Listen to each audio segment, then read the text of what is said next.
Welcome back to the deep dive. Yeah. This time, we're tracing the intricate paths of Kabir, Right. a 15th century mystic whose teachings, they still resonate. They do. Centuries later, Absolutely. we'll be exploring excerpts from Anurag Sagar Okay. by Kirpal Singh, alongside writings about, all the many Pfade or paths Right. attributed to Kabir. So get ready for a thought-provoking exploration, Yes. spiritual authenticity and inner transformation, Okay. and the pitfalls of seeking truth Right. in the wrong places. What's fascinating about Kabir is that he didn't just preach, he lived his message. Revered by both Hindus and Muslims, he challenged the religious dogma Right. of his time, advocating for a direct personal experience of the divine. And that's where these fades come in, right? It's Mhm. like everyone wants to claim Kabir's legacy, but some paths seem, more focused on outer appearances than Right. the inner transformation he championed. Exactly. It's the kind of age-old issue of mistaking lineage Yeah. for legitimacy. Take the Pfade van Riti on the Doet, Okay. for example.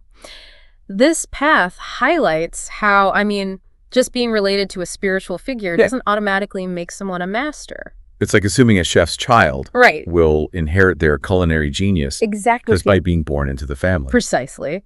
And Kabir was wary of this, urging seekers to look beyond, lineage, titles, or claims of authority. He stressed the importance of direct experience over inherited or borrowed knowledge, something the Pfade van Tamer Doet illustrates perfectly. This path is all about plagiarizing teachings, passing them off as one's own, which feels incredibly relevant today, wouldn't you say? Absolutely. Think about the internet age, where information is copied, pasted, and remixed endlessly. Yeah. Are we truly internalizing wisdom or just accumulating data? That's a brilliant connection. Yeah. Kabir would likely argue that true understanding comes from embodying teachings, not just intellectually grasping them. It's about living the wisdom, not just quoting it.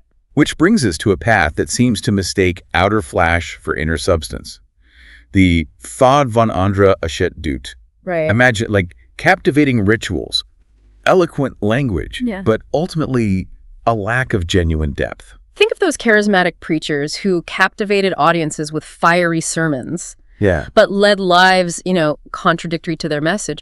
Kabir saw this tendency throughout history, emphasizing that true spirituality Yeah. is about inner alignment, not just outward performance. So it's about walking the walk, not just talking the talk. Exactly. And this emphasis on inner experience is where the Pfade van Tamer Doet takes an interesting turn. Okay. They use sound and music for contemplation, which sounds appealing, but But could become a beautiful distraction. right. Like listening to calming music while still wrestling with inner turmoil. Yes. Is it truly facilitating introspection or just masking the noise? Precisely.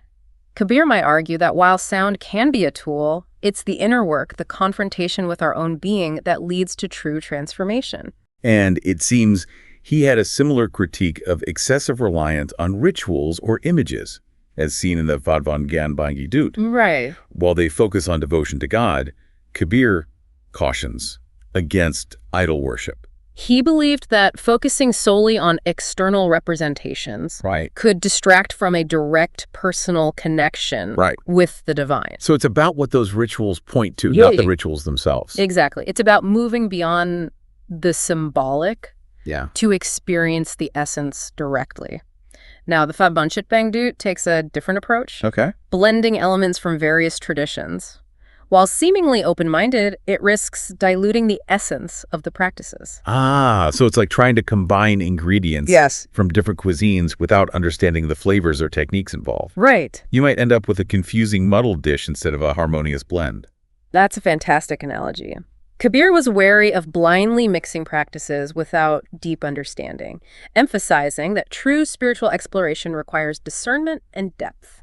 It's like those furniture kits where you try to force pieces together Right. that don't quite fit. Yeah. It might look assembled, but it's not truly integrated. A perfect comparison. And this brings us to a path that seems to embrace a more universal approach, the Pfade van Doet. Yeah. It draws from both the Quran and the Vedas, suggesting that truth can be found, across traditions. So it's less about which text you hold sacred and more about the underlying message they share. Precisely. Kabir, drawing from both Hindu and Islamic influences, Right. embodied this principle, reminding us that spiritual truths Yeah. often transcend cultural boundaries. It's about recognizing those universal threads of wisdom, Right. those shared human experiences that connect us across time and tradition. And this leads us to what I find to be a kind of a core theme in Kabir's teachings, beautifully illustrated by the Pfade von Bishmaber Dut. This path emphasizes virtue and inner transformation as the true measures of spiritual progress. So it's not about accumulating knowledge or performing rituals flawlessly, but about how those practices, shape our character and actions. Exactly. Kabir was adamant that true spirituality manifests in our daily lives, in our ethics, compassion, and how we treat others. It's about aligning our inner and outer worlds. Which takes us to a path that directly challenges those societal structures that often create, like division, the Pfade von Dut. Right. It's about rising above outdated beliefs and social divisions, recognizing the inherent worth of every individual, regardless of their background or beliefs. It's a powerful message, especially in Kabir's time, when rigid caste systems were deeply, entrenched. He was a voice for inclusivity, urging people to see beyond those superficial labels that separate us. And even centuries later, his words hold immense relevance. They do. We're still grappling with issues of prejudice, discrimination, and, systemic inequality. Yeah. Kabir's message reminds us to confront those biases within ourselves. Right. And strive for a more just and compassionate world. Indeed, a timeless message. Now, not all paths emphasize gentleness and social harmony. The Pfade von Dut focuses on harnessing energy through physical practices. Okay. While potentially powerful, there's a cautionary element here. It's like having access to advanced technology without the ethical framework to guide its use. The potential for misuse, for ego inflation and manipulation becomes a real concern. Precisely. Kabir was wary of spiritual practices that inflated the ego, rather than kind of dissolving it. He believed true power resided in humility, service, and surrendering to a force greater than oneself. Which brings us to our final path, the Pfade von Dut. This one emphasizes simple, practical actions for physical and spiritual well-being. A refreshing contrast to the complexities we've been, unpacking. It highlights a fundamental truth often overlooked. Yeah. Our spiritual journey isn't separate from our daily lives. It's about those seemingly small choices. How we nourish our bodies, cultivate mindfulness, and interact with the world around us. It's about finding that sacred in the ordinary, recognizing that every action, every interaction holds the potential for, spiritual growth. Precisely. Now, having journeyed through these 10 paths, what strikes me is how they illuminate the kind of complexities of spiritual seeking. Each path, in its own way, reflects a facet of Kabir's teachings, both the insights and the potential for misinterpretation. It really highlights the importance of discernment, doesn't it? It does. Of not blindly following any one path, but cultivating the wisdom to evaluate teachings, to see if they align with our values and lead to genuine inner transformation. Absolutely. And this is where Kirpal Singh's emphasis on the role of a true master becomes particularly relevant. Okay. He suggests that navigating this landscape of paths with its allurements and potential pitfalls requires guidance from someone who has already traversed the inner terrain. So it's not about surrendering our critical thinking, but seeking out a mentor, a guide who embodies those qualities Kabir himself championed. Someone who has walked the path and can, illuminate the way for others. Precisely. And according to Kirpal Singh, a true master possesses specific qualities that set them apart: humility, selflessness, and a genuine desire to guide others towards spiritual awakening. They don't seek personal gain or recognition, but act as conduits, connecting seekers to a kind of higher power. This is where we encounter the concept of Nam, a term used by Kirpal Singh to describe a divine word or sound current. That leads to inner realization. It's like tuning into a frequency, accessing a source of wisdom and energy that transcends our ordinary perception. That's a brilliant way to put it. Nam is not just a word to be chanted, but a vibrational force, a spiritual current that permeates the universe. And according to Kirpal Singh, connecting to this current is the key to unlocking our true potential, to experiencing that profound shift in consciousness that Kabir dedicated his life to teaching. It's like we've been given this glimpse into a hidden world, a realm of spiritual experience that exists, beyond our ordinary senses. Yes. But as with any exploration, it brings up, more questions. It does. And that's the beauty of it, isn't it? Kabir wasn't interested in kind of handing down rigid doctrines, but in sparking that inner fire, that thirst for direct experience. So how do we approach this idea of Nam in a way that feels, I don't know, authentic and accessible? Right. It's easy to get caught up in the, esoteric language and miss the practical application. Kirpal Singh uses the analogy of a radio.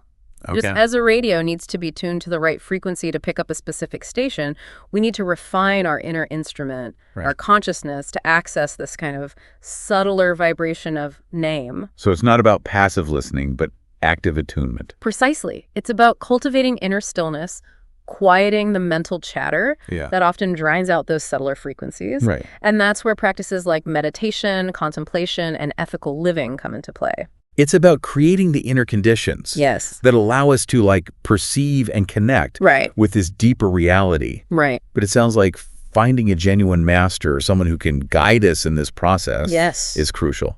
Kirpal Singh would agree. He emphasizes that a true master isn't there to perform miracles or impose beliefs, but to act as a kind of conduit, a beacon, pointing us toward our own inner light. It's like they're helping us tune our individual radios. Right. To pick up that universal broadcast, that current of name that flows through, all beings. That's a wonderful way to put it. And while the journey is ultimately ours to undertake, having a guide who has, navigated the terrain can be invaluable. They can help us avoid those common pitfalls, the seductive detours that lead us astray from our true purpose. So as we conclude our deep dive into the paths of Kabir, it's clear that the real journey, begins now. It's about taking these insights, these threads of wisdom, and weaving them into the tapestry of our own lives. And perhaps the most profound takeaway from Kabir's legacy is this. The true path isn't found in blindly following any one tradition or teacher. But in cultivating that inner compass, that direct connection with the, divine that resides within each of us. It's about embracing the spirit of inquiry, questioning dogma, and fearlessly seeking truth through direct experience. Just as Kabir did centuries ago. And on that note, as you continue to explore these paths, remember Kabir's own words. If you want the truth, I'll tell you the truth. Listen to the secret sound, the one that is inside. That's a powerful reminder to turn inward, to listen deeply, and to trust the wisdom that, resides within. Thanks for joining us on this deep dive. Until next time, keep seeking, keep questioning, and keep exploring those uncharted territories of the heart and mind.